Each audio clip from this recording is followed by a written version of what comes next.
ตึงเราสูงเราลุกมุ่งลงเราสร้างสรรค์บ้านเมืองของเราเขาคนลาวบ่แม่นไทยอื่นเขาคนลาวบ่แม่นไทยอื่น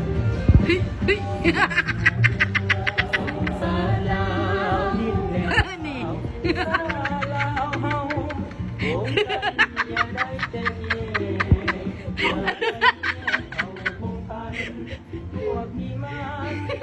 ของเราหลายปีที่พวกเราสู้ก็กูเอาเอกรา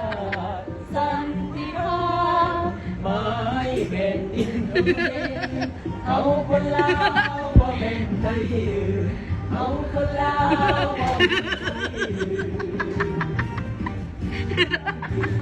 พบกันกัน